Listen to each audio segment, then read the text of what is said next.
Good evening to everyone here in the sanctuary and all of you tuning in online today. Thank you for being with us tonight. Some of you will remember about a year ago or sometime last year, South Highlands session, all of our elders voted unanimously to say that our church will participate in the PCUSA's Matthew 25 initiative. Now, the goals of this initiative are big, audacious goals, and those are to dismantle structural racism and to eradicate systemic poverty. Like I said, big, audacious goals. And when we state those goals, it can be a little overwhelming to know, okay, where do we start? Where do we go from here? We've set these goals, what comes next? And so as Laura Chapman, who's heading up this initiative for our church, as Laura Chapman and I were talking about how to get started and what this could look like at South Highland, one of the things that we talked about was the importance of understanding our own history. It is very easy to look around at the city and to see things that we know need to change, things we want to change, but it's really important to first understand why things are the way they are to begin with. How do we get to where we are today? And so tonight, we're going to learn a little bit more about Birmingham's history, the city that we all know and love, and we're going to focus specifically on the civil rights movement, and then especially hone in on how churches in the area either helped or hindered that movement.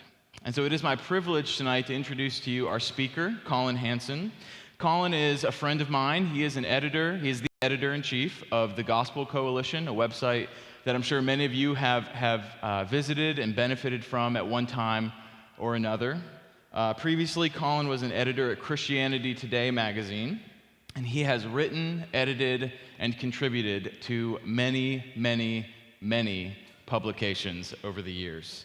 And I'm excited for y'all to hear from Collin. I've learned a great deal from him because as a journalist and as a historian, he has this remarkable ability to take in theology, history, current events, cultural trends, and synthesize them all, connect all of these dots, and then present them in a way that leads to a deeper understanding and helps us to just sort of grasp why things are the way they are today. And so he's going to get up and talk for a little bit, and then after we're going to have a brief Q&A.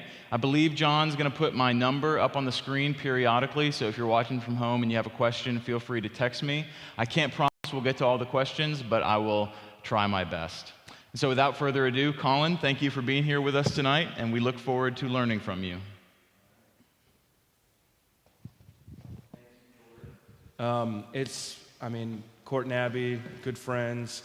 So grateful that we get to keep them in Birmingham, and so grateful to be here for my first time here. I just live 5 minutes up the road, right off Cahaba, English Village Lane, so it's really nice and fun and convenient for me to drop down to the south side and be able to be with you this evening. So I want to start out with just a few questions, if we can pull this off with masks and everything, and we'll do our best with this, but it helps to frame what I'm going to talk about with history. We can only cover so much here.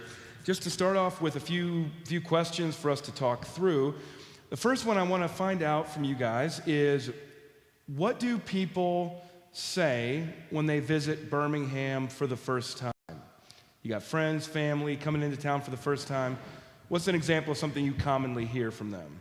Great food. Great food, that's a great one. South Side, a lot of people don't. Say what? A lot of trees. Okay, well-kept secret. I like that. What else? Anything else?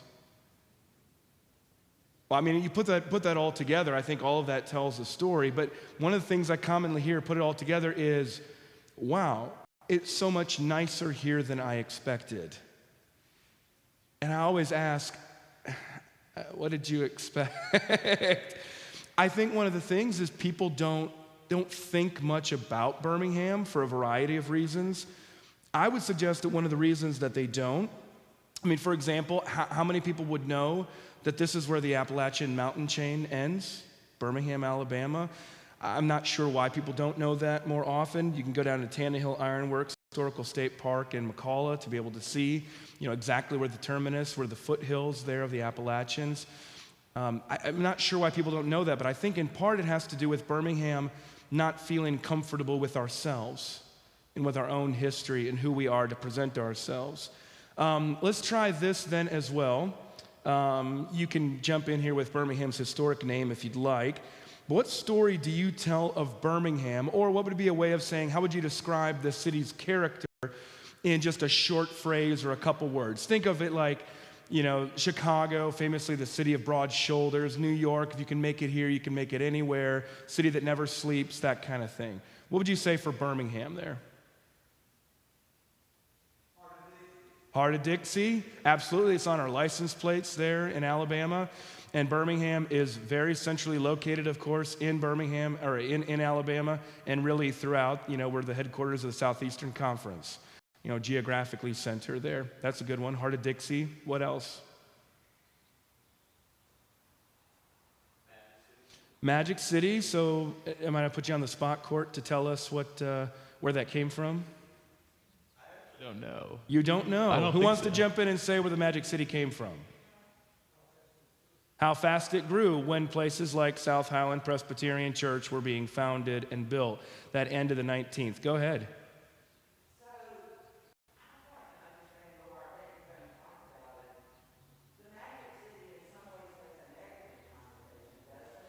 Yeah.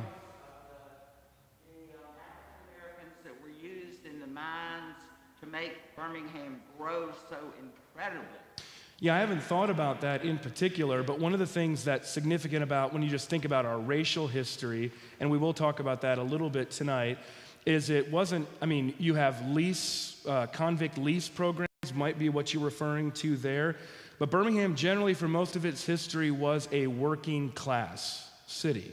Black and white. It was an industrial city. For those of you who've lived here for a long time in your whole life, you'll remember things that younger people don't remember, that through the 70s, part of the Clean Air Act under Nixon made a change with this, which ultimately shut down a lot of the steel mills, but for much of the time, the over-the-mountain designation in Birmingham was a very distinct geographic marker because that mountain we're looking at right here, Red Mountain, of course, people were getting out of the smog.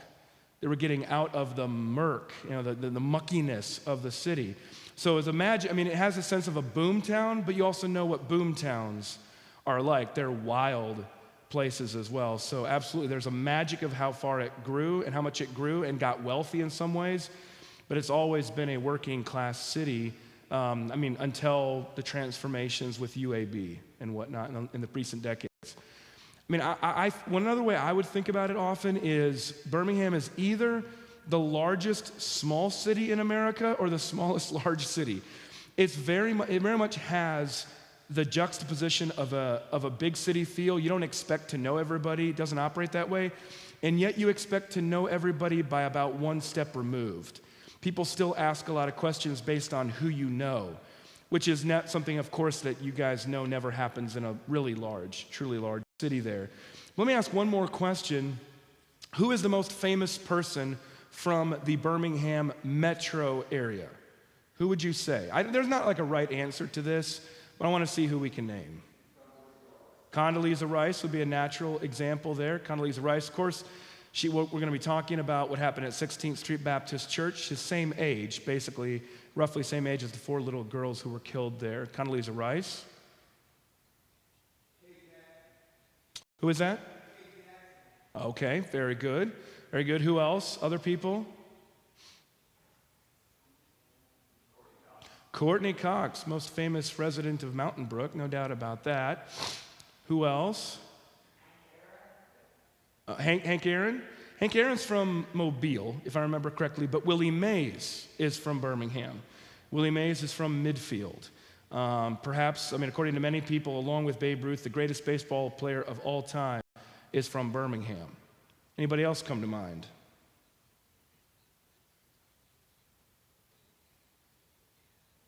Well, I'll stop doing trivia games with you and kind of cut to the chase.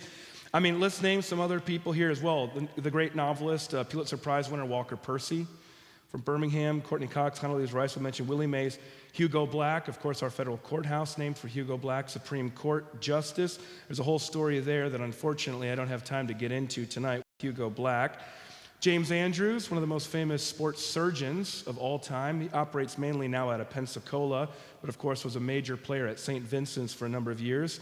Nobody mentioned Charles Barkley from Leeds, Bobby Bowden, Woodlawn High School graduate, Bo Jackson as well, down from the southwest, Dabo Sweeney, and a longtime New York Yankees announcer, Mel Allen.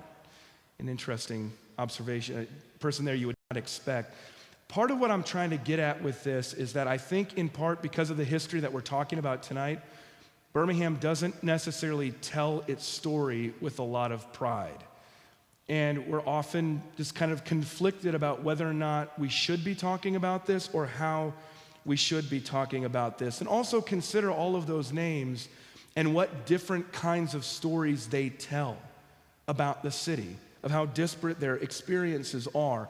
One thing I'll often tell people when they visit is that anything you want to believe about Birmingham is true somewhere. And I could take you there to be able to see that. I think people don't understand the full sort of breadth of experience and history there is in Birmingham. Birmingham is simultaneously the most church-going city in America and also a city where the public schools have expelled churches from being able to meet in those public schools. Those things are all happening at the same time. But probably if we're talking history here, in many ways the most famous residents of Birmingham would be those 4 little girls who I just mentioned from 16th Street Baptist Church. You can see their memorial at Kelly Ingram Park across from 16th Street Baptist. That location right there, and Birmingham in general, is what the Mountain Brook native Diane McWhirter dubbed the, quote, climactic battle of the Civil Rights Revolution. That's in her book, Carry Me Home, which won the Pulitzer Prize for history.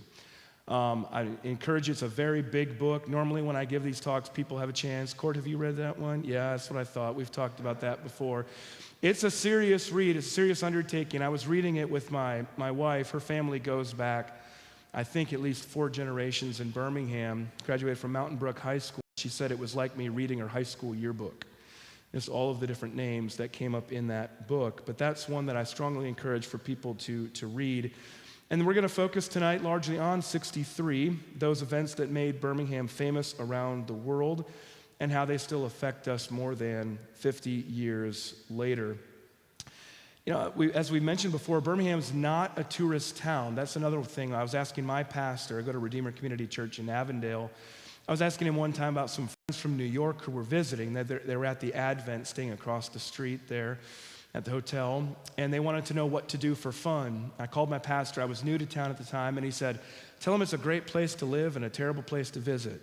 Now, I don't think that's true because of the food.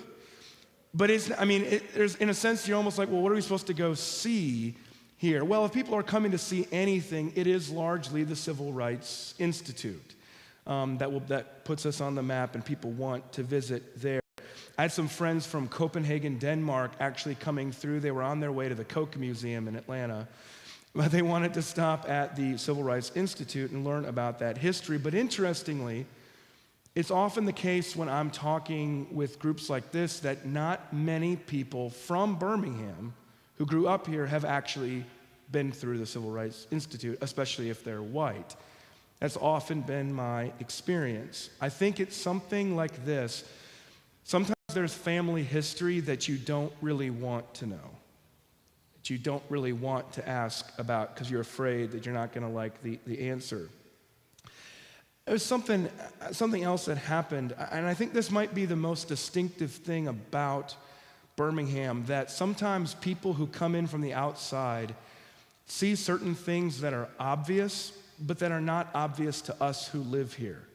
They see things that we take for granted in a number of different ways. And one of the examples that I came across was when these friends came from Copenhagen.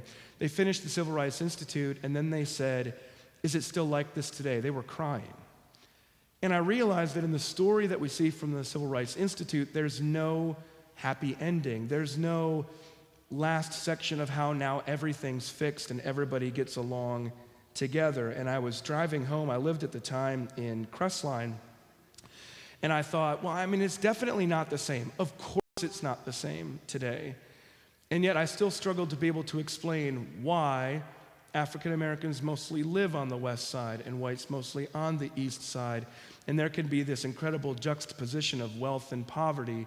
In so many ways, as everything has changed, in some ways visually, it hasn't much changed. And that's hard to be able to understand historically of what to do with that. But that's one of the major points that I want to make tonight, that in Birmingham, we don't have happy endings. Doesn't mean everything is terrible, but when you understand our history as not having happy endings, it really helps you to understand some of the scars that we still bear as a city. So let's do this. Let's go back into 1963 to understand why Dr. Martin Luther King Jr. chose to come to Birmingham, Alabama. Of course, he was an Atlanta native, first made his name as a pastor in Montgomery. When he came to Birmingham in 1963, he needed a miracle to keep his civil rights campaign alive. He had just come from Albany, Georgia, and Albany, Georgia had done the very thing he did not want them to do. They actually went along with his suggestions. They went along with his demands. They knew that it was not going to work in their favor with media from around the world in Albany, Georgia. They were not going to be sympathetic to them. So instead of picking some sort of major confrontation, they just decided to go along with it. So what he needed to provoke a fight with someone. He needed to provoke a fight. And so he decided to identify what was widely known as, at the time, as the most segregated city in America, which is 2 hours west, of course, of Atlanta, and that is Birmingham. Now, what made Birmingham that kind of place? What made Birmingham stand out? Well, largely it was a factor of politics. The politics of Birmingham's governance being ruled at the time by Bull Connor.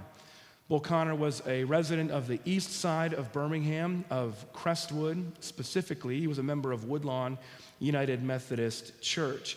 A lot of that side of the city was very much his political support base. He was the elected public safety commissioner. Bull Connor, just so many different fascinating stories about Birmingham. His real name was Theophilus. Not that you would expect that from old Bull Connor, Theophilus. Interestingly, when when King showed up and began his campaign in Birmingham, Bull Connor had just lost his campaign for mayor on April 2nd, 1963. Here's what happened. Many of the leaders of Birmingham had seen this problem coming. They knew that in some level the kind of segregation under Bull Connor was going to end. They wanted to keep segregation, but they didn't want Bull Connor to be in charge because they were afraid of something like this happening.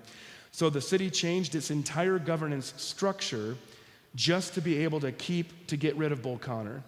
They were basically, as public safety commissioner, he was allowed to run both the fire and police departments in his position. That's how he effectively ran the city. So they succeeded in doing this. They got rid of him when they were voted on mayor, but not before King decided to stop waiting and go ahead with what he had dubbed Project C. Project C for confrontation. Project C for confrontation. And Connor was more than happy to fight back. He was more than happy to play his role in this morality play. And as a result of this, you know what happens next. The most iconic images of the civil rights movement, images, of course, with children and fire hoses and police dogs that shocked the public and did finally end racial segregation across the entire country. The images that made Birmingham famous around the world. One of the places these images were most popular was in the Soviet Union. You can probably imagine why. If America was considered to be such a great beacon of hope, then what kind of people would actually turn their police against their own citizens? It was propaganda in the middle of the Cold War. The namesake of our airport, another person that we could say is one of the most famous from Birmingham, was Fred Shuttlesworth. During these campaigns, during these marches, he was, of course, one of the collaborators along with Dr. King. He was actually hospitalized during those marches after a water cannon from the Birmingham Fire Department had knocked him down a flight of stairs. We'll come back to that because that's significant when we talk about the churches. And why was all this happening? I mean, it was pretty simple and straightforward. They were marching for integrated shopping at the downtown department stores. Kind of hard to remember now, a time when the downtown department stores, which of course many of you may know, that's where the McWane Science Center is today, Pizitz Food Hall. Those were the main shopping areas. Some of you may have been here to be able to remember that.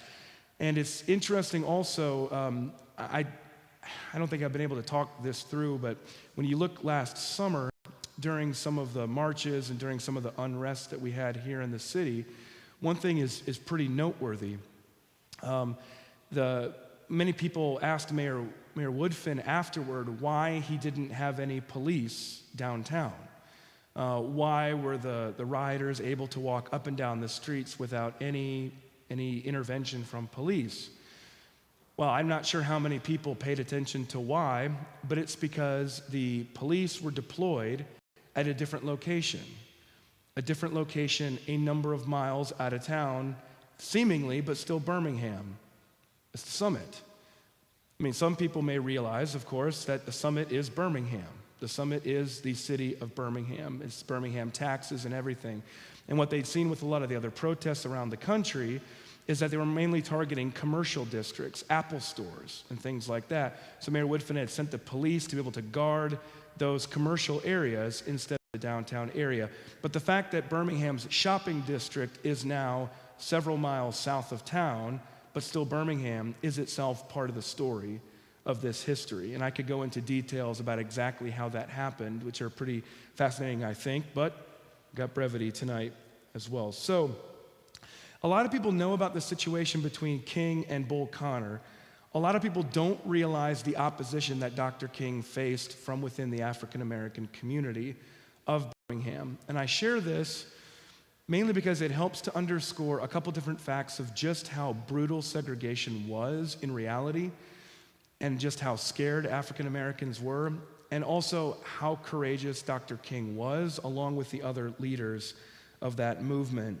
The local black newspaper here in Birmingham did not cover the marches, did not mention them in their coverage. Many churches refused to participate in them. One of the main reasons that children marched was in large part because adults would not, because adults were scared to march. And, to be clear, because the kids wanted out of school as well. One of the realities after Birmingham, Dr. King would move on to his next challenge, his next city.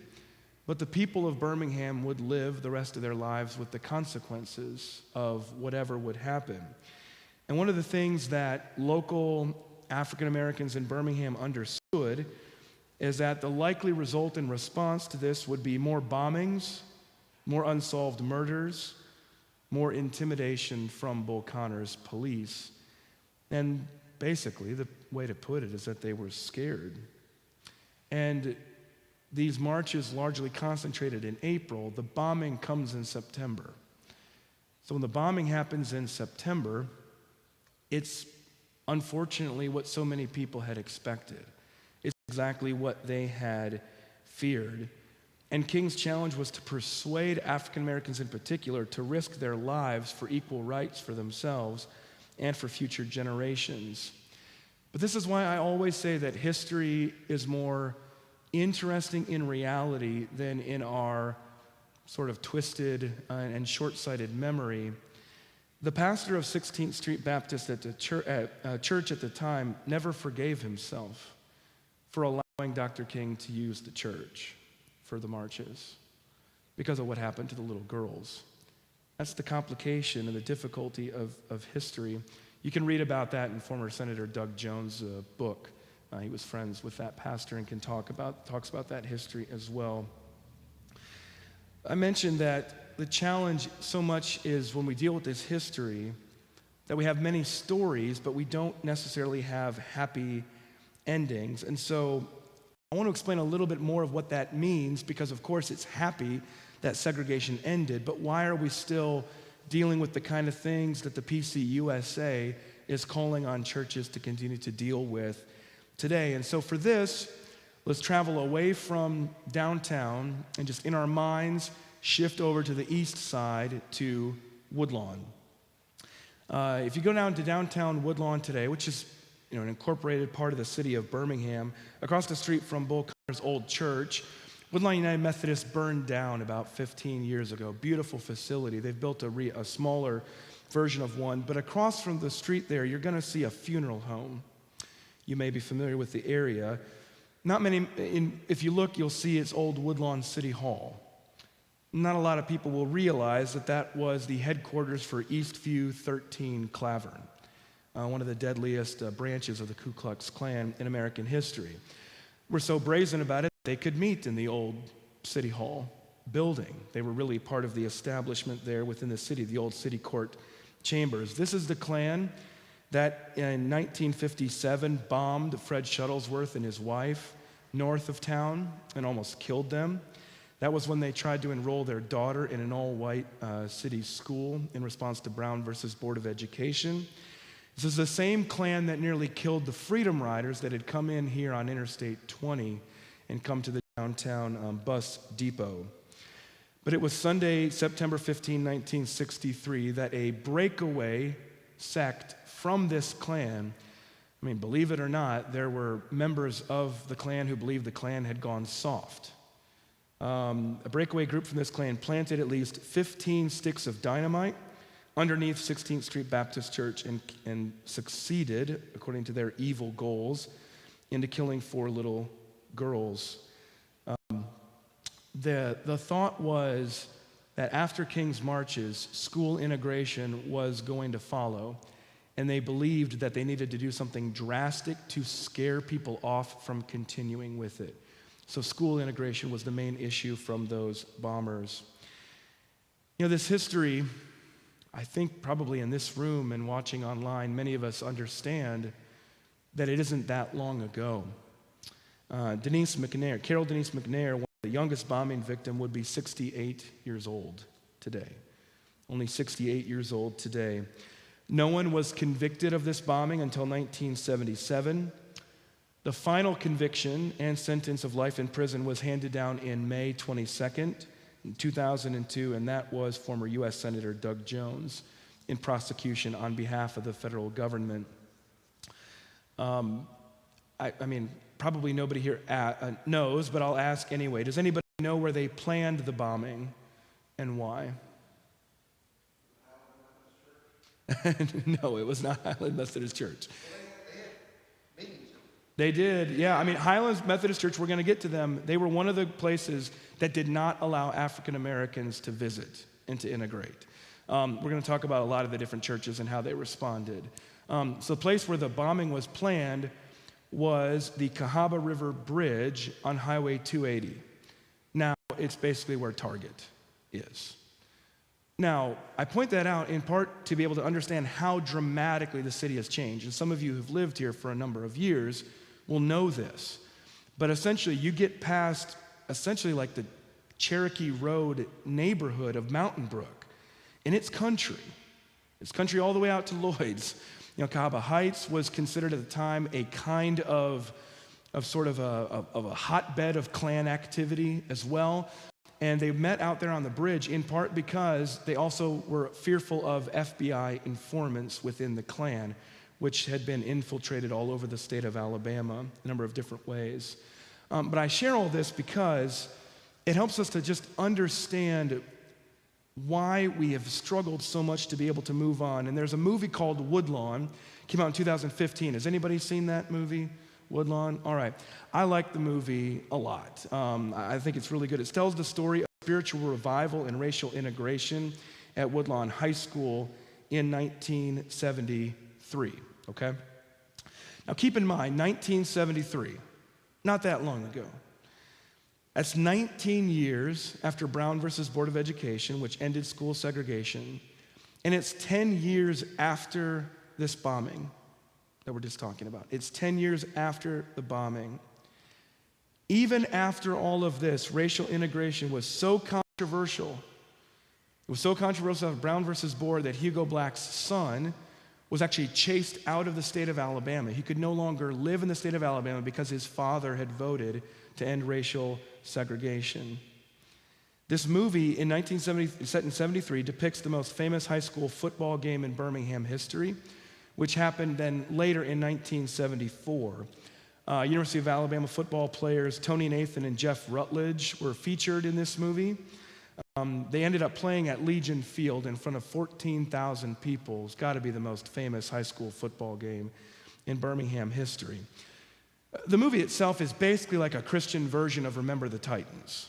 Another good, is basically what it is there. And as you'd imagine, the story of the movie is that football and spiritual rebirth, kind of Birmingham's two things, along with food, become means of overcoming racial strife in the city and the school. And in the end, Tony Nathan and Jeff Rutledge, black and white, go on to become co-captains at Alabama and win the 1978 national championship for Bear Bryant, the end. Here's what makes that movie confusing. The rival for Woodlawn High School, Banks High School, it's just 4 miles away from Woodlawn, opened in '57, but by 2006, it was closed for good. So it just wasn't even in my memory at all there. And Woodlawn is only formally integrated today because 95% of its students are now black at Woodlawn High School. So the question is, where in Woodlawn High School and in Woodlawn, Alabama today do you see a happy ending? You see it in the movie, but where is the actual happy ending of integration there? It's simply not there. One thing you often hear about racial integration is the time between the arrival of the first black person and the departure of the last white person. And that was essentially Woodlawn's story, Woodlawn High School. And so what this has left us with is a city with scars that are obvious to those who know where to look. And one of those scars that we face most dramatically runs along the lines of our school boundaries. I might also add that perhaps the deepest scar in the city of Birmingham is right where I live. It's the Red Mountain Expressway cut, Highway 280, 31, that extends to over the mountain. For those of you who have been in Birmingham a long time, you know the McWane Science Center started out as a kind of scientific exploration of one of the most interesting features in America of a mountain that was literally sliced in half. I'm not sure if the story, somebody here may know, if the story was that a tunnel was too cheap or too expensive, or there were other frustrations, but they decided to simply blow up the entire mountain. It took between 1960 and 1970 to do that. And it just so happens that 1970 was another momentous year for a different reason. It was the year that Vestavia Hills High School had opened up. Vestavia Hills High School with the mascot of Colonel Reb, and they went by the name of the Rebels. Woodlawn High School was the Colonels with the mascot Colonel Reb. It's not a coincidence. Literal neighborhoods just transplanted over the mountain. And think about this. When I was planning this, was just realizing that the only two ways to get downtown, and some of you will certainly remember, to either go past Vulcan or down Cahaba Road through English Village. And basically this intersection right here. And hardly anybody would remember that today, but you don't have the Summit. You don't have any of that development. You don't have Vestavia High School. You don't have Hoover. You don't have any of those places without that change with the Red Mountain Expressway.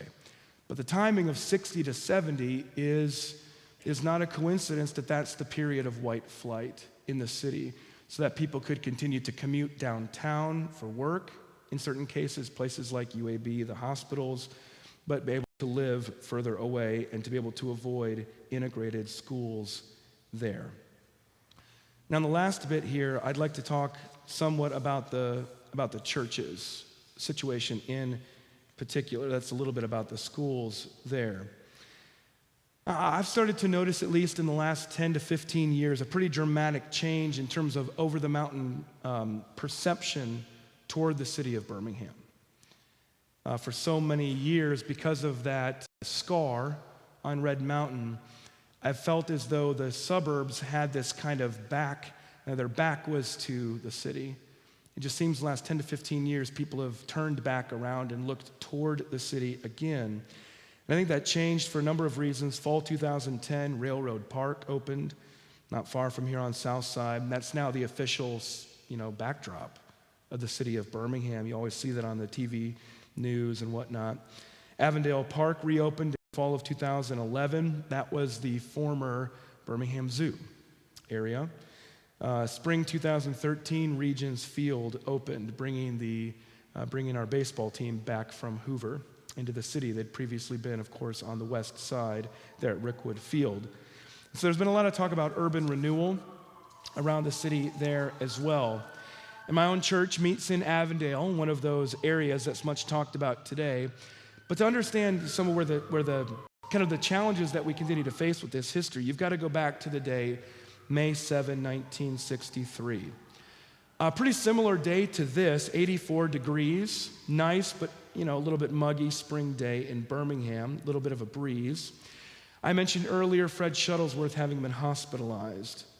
That's the same day that a journalist told Connor that Shuttlesworth had been injured in the marches, and Bull Connor responded this way: "I waited a week to see Shuttlesworth get hit with a hose, and I'm sorry I missed it." They told him he'd been taken away in an ambulance, and Connor said, "I'd wish they'd taken him away in a hearse." Just in case you didn't understand the situation at the time. That same day, May 7, 1963, the members of South Avondale Baptist Church adopted a recommendation of the deacons. The church minutes, which I've reviewed, don't tell us the content of that recommendation. Actually, I've reviewed the history that explains what it was. It was a prohibition on seating black visitors to the church. That's, again, where my church now meets. South Avondale Baptist Church closed in 2000. Now, why would they feel the need to be able to formalize a ban on African Americans visiting? It's because on April 14, 1963, civil rights activists sought to integrate many Birmingham churches. Here's where they were allowed to attend: Church of the Advent, First Presbyterian Church, and First Baptist Church. They were called Kneel in Protest. They continued the next week, and African Americans were not allowed to attend First Methodist Church of Birmingham, First Christian Church, Woodlawn Baptist Church, Southside Baptist Church, or, as we just talked about here, Highlands Methodist Church. So, South Avondale, what they did is they took the initiative to enact a preventative policy in case the kneel in protest came to that church. And I have not been able to track down South Highlands history. Maybe Ed or somebody has some perspective that they can share when we get into the Q&A there. But I do know, I was looking up your church's 75-year history, and it was published in 63, same year that a new pastor had taken over. So I'd be fascinated to read that sometime and to add this to that history. I'll give you two examples just about kind of what this means in terms of the theology. And how much more time do I have, Court? 10 minutes? Okay, that'll be great. That'll be perfect. So I'm going to tell you a little bit more about specifically two churches, First Baptist and also First Presbyterian. First Baptist Church, I mentioned to you that they did allow African Americans to attend. If you're a little bit confused about, a lot of people are confused about First Baptist, in part because First Baptist of Birmingham isn't in Birmingham. It's part of the confusion here. It meets in Homewood, next to Samford University. First Baptist used to be here downtown. It's now completely gone. It's a parking lot. This was Pastor Earl Stallings was there. I think I saw that on the 60th anniversary, you guys hosted Jonathan Bass, talking about his book, Blessed Are the Peacemakers. Just one of the most helpful books on this. This is a book about the pastors who received the letter from Birmingham jail from Dr. King that was addressed to these pastors. Earl Stallings was one of them. One of the people who integrated First Baptist Church that day, Easter in 1963, was Andrew Young. Andrew Young, who would go on to be U.S. Ambassador to the United Nations, a U.S. Congressman, and Mayor of Atlanta. The first black member of that congregation would not be welcomed until, I'd ask this, but that probably wouldn't be fair, not until the 1980s. First Baptist Church would not admit a black member until the 1980s, which was shortly before the church had moved to the suburbs. I can talk more about that in a second, but that First Presbyterian Church, one of the city's leading businessmen, William Rushton Jr. Many of you may be familiar with the Rushton name. It's a famous one. Rushton was the CEO of Protective Life, which is in Mountain Brook.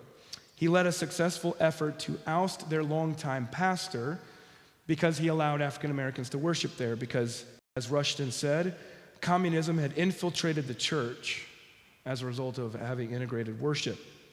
At one point, the session was debating this, and one of the elders said that biblical principles demanded integration. Rushton responded, and pardon my language, "To hell with biblical principles. We have to save the church." Birmingham history, then, as we look across this difficult time, unfolded between 1960 and 2010 in 3 stages. The first stage was fight. That lasted through the 16th Street Baptist bombing in September 63, and started, of course, many, many, many years before. The next stage was flight. The flight had started in the 1950s with Samford University moving out of Eastlake and continued in a number of different ways all the way through really the early 2000s until probably the recession, Great Recession. And overlapping much of that time has been the last period, which is forget. We've gone from fight to flight to forget. I think one reason why it's been hard to remember and easy to forget is because churches were often the most resistant to change. Because many of us imagine if we just preach the good news about Jesus, which I certainly encourage everyone to do, that inevitably positive social change will result. The problem with Birmingham's history, though, is that we know that it's not that easy. Because so many of these churches that I've just mentioned, they were preaching the gospel of Jesus. They were preaching that message. They believed in the Bible, and at the same time banned African Americans from attending.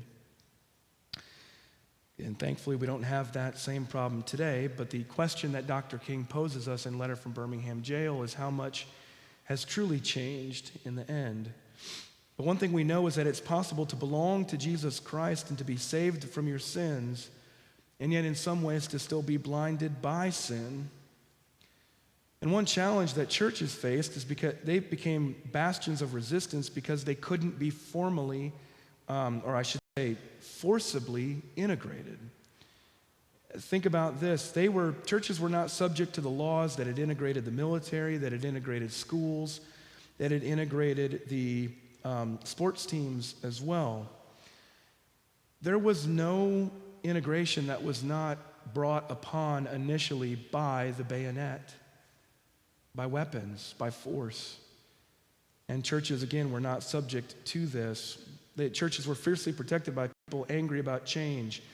I know that in the church, ecclesiology is not one of the sexier topics that people like to discuss and like to debate. But I'm here to say that your doctrine of the church matters. If you have members of your congregation who are not active in your church unless a major vote comes up, you may end up in a situation like First Baptist ended up in. That was what these inactive members who would vote, in Baptist church at least, they had a 70% threshold of affirmation from the members to be able to be admitted. People would come out of the woodwork to vote against new African American members. Or if you don't practice church discipline, if you tolerate among even your elders overt racism, you can end up like First Presbyterian, where a good pastor gets ousted just for following the Bible. Again, I'm talking about the history here. I'm not trying to draw a bunch of connections to exactly what that looks like today. That's not my point. I do want to say in conclusion that it wasn't all bad. Billy Graham came in Easter Sunday of 1964, the very next year, preached at Legion Field to the largest integrated audience in Birmingham history to that point, 35,000 people with 4,000 professions of faith. Billy Graham himself had actually put up the bail money for King here in Birmingham when he wrote Letter from Birmingham Jail.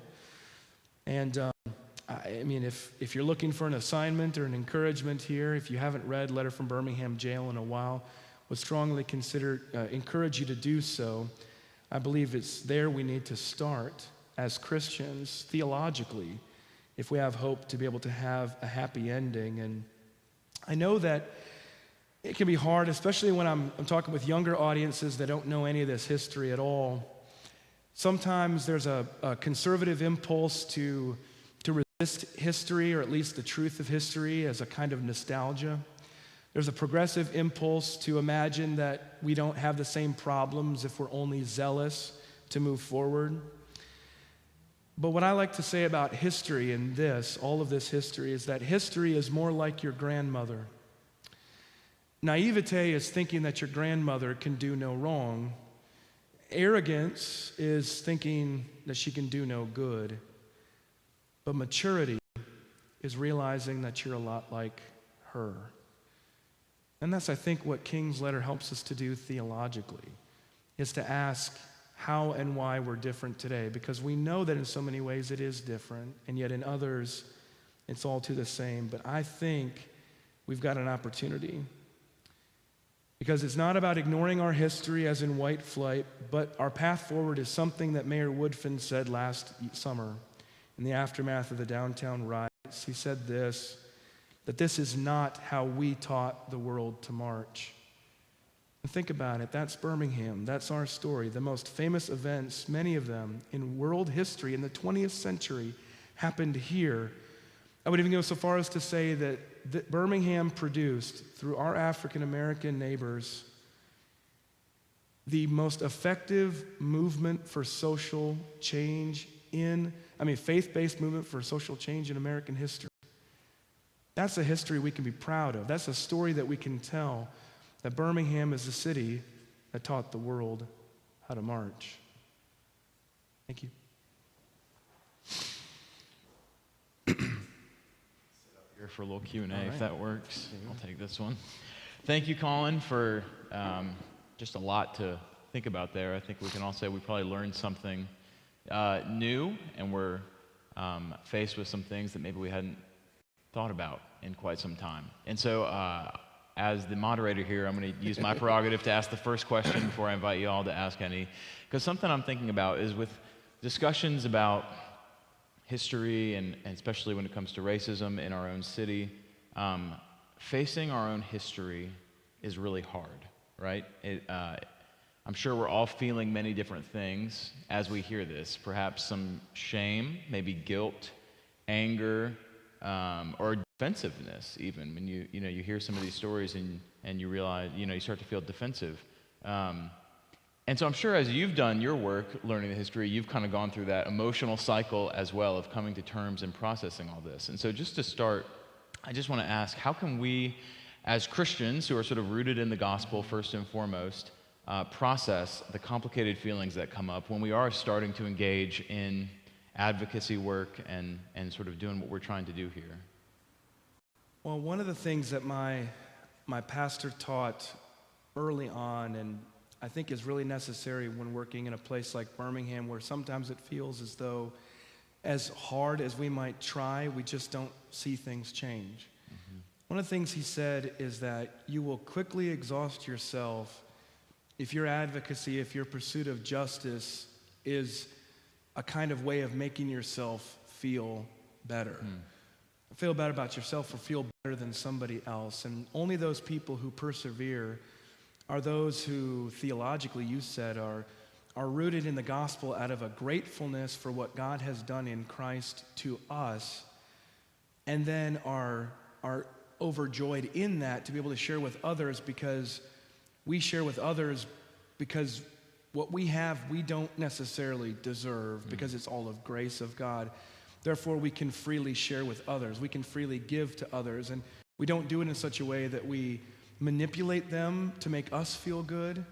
I think one of the challenges that often comes, and I'm sure many of you are involved in this, in like wonderful ministry to different people, but if you're working with people who are addicted or in cycles of poverty or dealing with the effects of systemic racism over time, those are not easy things to eradicate, but the surefire way to burn out on it is to be thinking that it's your responsibility to fix everything, especially so that you might feel or look good in it. And so ultimately, without the power of God, we're hopeless ourselves in our sins. We're hopeless in our ability to be able to bring change.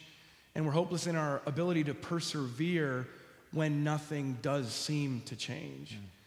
And the most encouraging Christians I find are, it's not like the people who marched in '63 knew it was going to work. How many other false starts had there been over the years in civil rights? How many times had their hopes been dashed and disappointed? So what gets you to get back up and keep going? And that's ultimately that Jesus Christ is risen from the dead, interceding on our behalf on the Father, and we minister in the power of the Spirit still today. So that's my hope in that, and just trying to be faithful with what's in front of us. That's great. Thanks, Court. Thank you. I'll open up the floor. I haven't gotten any text questions, but if anyone in the sanctuary has a question for Collin about anything he's talked about, and if not, I have a few others I can send his way. We'll keep going. But Lee. Oh, will you use the microphone? Well, just for the video people. folk. Thank you. I just want to clear the record a little bit. Okay. When you talked about William J. Rushton, I feel like you were talking about Billy Rushton III's father, correct? Yeah, At First that would be Pres. right. Okay, Billy... Yeah, not the current or most recent The Colonel CEO, Rushton. the older. I think Rushton Park is named for senior. For the also. one before that. Yeah, right before that as well. Right. Yeah, right. But Billy Rushton III. The third, yeah, I'm not talking about him. Who was the president and CEO. And took over for his of- dad. Right, Right, of Protective. Yep. He's one of the finest men in Birmingham, and Absolutely. he has done as much to help this city Yep. as anybody. Oh, and I amen. can claim to have worked for him personally. Well, so. amen. Well, and that's part of why there may not be an overall happy ending to everything, but there is definite change generationally. To think that my wife would grow up coming through Mountain Brook High School, graduating in the year 2000, with Dr. King as her hero, compared to the views that I know that her grandmother held, that's progress, okay? There's real progress there. And so we see that generationally there as well. But yeah, the Rushtons get confusing because they've been so active for so long. And thank you for clearing that up.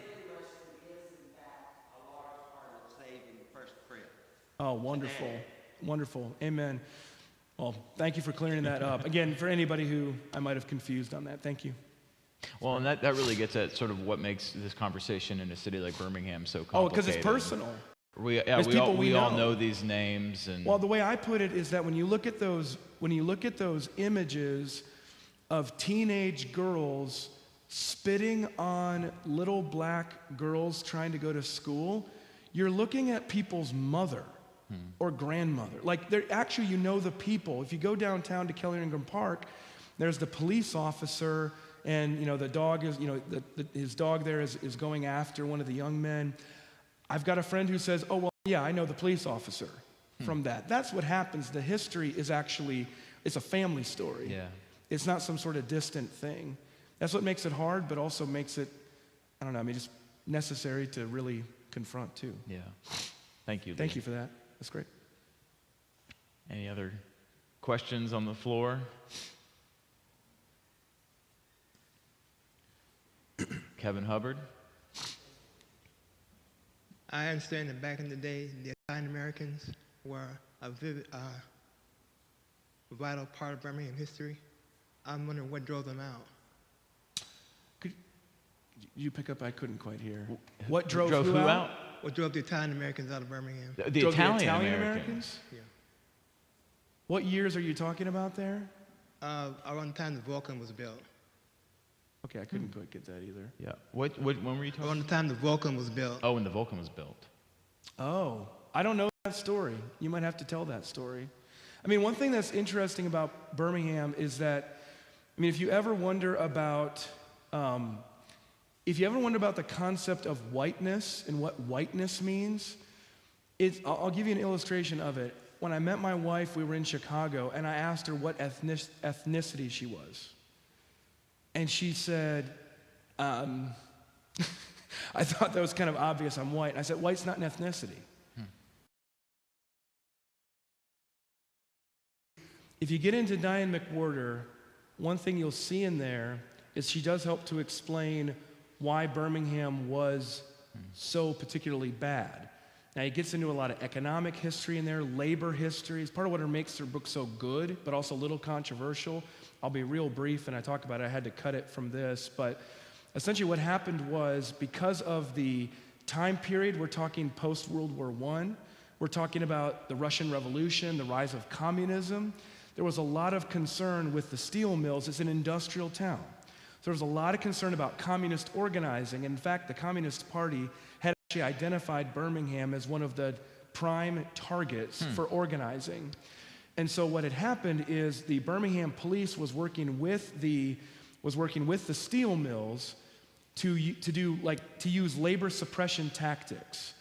Things like fire hoses, things like police dogs, and things like, the actual steel mills at one point had machine gun nests. You got a lot of machine guns left over from World War I. Here's the point. The idea was to be able to control labor and costs in part by keeping white and black from organizing together.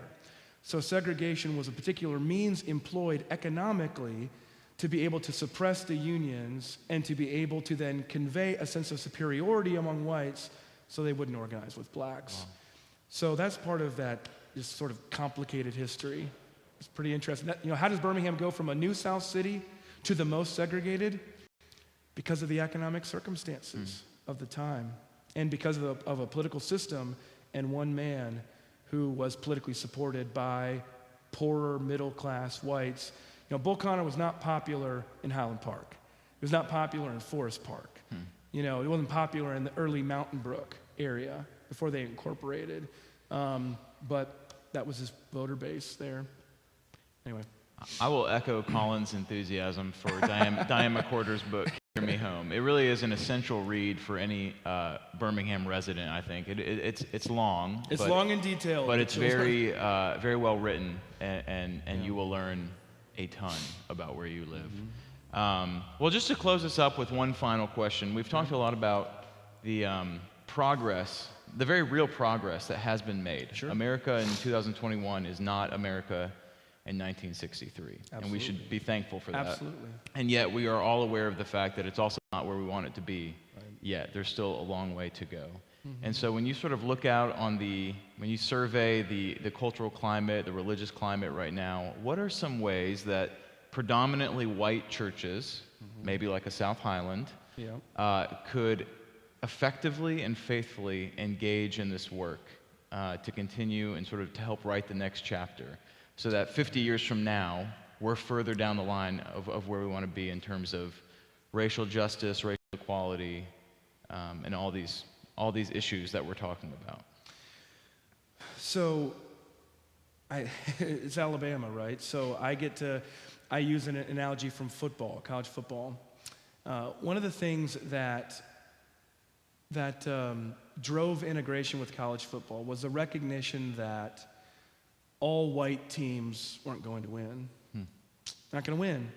Not only that, but an all-white team in the state of the country that has the second highest percentage of African Americans was just like, wait a minute. So are we gonna keep with this conviction over here, despite the fact that if we could just turn around, we could win title after title after title after title after title, which, sorry, court, has happened here. Here's my point. There was a larger goal that if they couldn't work together, they would never meet that goal. For Christians, it seems that we have every goal that we can need. We have the Great Commission to go, therefore, and make disciples, to baptize people in the name of the Father, and the Son, and the Holy Spirit, and to teach them to obey everything that Jesus commanded us. We have the ultimate goal, and we can't fulfill it unless we work together, white and black. We can't fulfill it together. So if we can understand that we need each other to do that, and the Spirit intends to bring us together, and we're working towards something bigger than just getting along or just being able to talk or something like that, or just being integrated, that we need each other to labor together in the power of the Spirit to do this, I think that's the key to ending that log jam. And I'm not saying, I mean, you may be motivated in a predominantly white church, but may not find a willing partner in an African American church. And you can't force that. And so I don't have an attitude that because white churches are not, more diverse today, that it's all their fault. That's a complicated situation that I don't have time to go into now. So I don't have that attitude of guilt, but I just wonder if we're creative and innovative and hopeful about how we need each other. I mean, I'll put it this way. I'll use a coda here. We talked about football. One of the great plagues of the city of Birmingham has been the disunity between the city of Birmingham and all of our suburbs. Now, we know that it's that way because of what we just talked about. It's because of the school systems. It's because in 1958 at Crestline Elementary School, when Homewood and Mountain Brook were voting on integration, one of the most respected members of the community stood up and said, this means integrated schools. And they shut it down. Now, there's a lot of complicated stuff there, but the point is, Birmingham as a city can't progress population, jobs, economically, any of that stuff, unless our suburbs and our city work together. And just now, that's starting to happen a little bit through refusing to compete with one another, for businesses, through taxes and things like that. Almost every municipality in Jefferson County has signed on to the same sort of economic pact. But there's a reason. I'm glad I live in Birmingham and not Nashville and not Atlanta, and I'm sure you guys would agree. Amen. But there is also a reason Birmingham's population is stagnant and the city of Birmingham is about to fall behind Huntsville as the second largest city in Alabama. And it's in part because of this history, which then fragments us everywhere, and we can't collaborate. So there has to be, as Christians, a larger goal where we understand we need each other. It's not optional. That's what I'd say. That was very helpful. Thank you. If you have enjoyed tonight's conversation and want to look into some of these issues more and get involved in a more practical level, please feel free to reach out to me and I'll connect you with Lord Chapman and the larger conversations we're having with the Matthew 25 initiative group. We're calling them Matthew 25 ambassadors, is I believe what we've landed on. And so there's a group that meets about once a month or so to think about some practical ways that we can get involved in this effort. And so, Collin, thank you so much for being here tonight. Thank you all for coming into the sanctuary and for everyone tuning in online. I hope this was challenging and educational, and that we can all work together to move on from here. Amen. Thank you. Thanks, guys.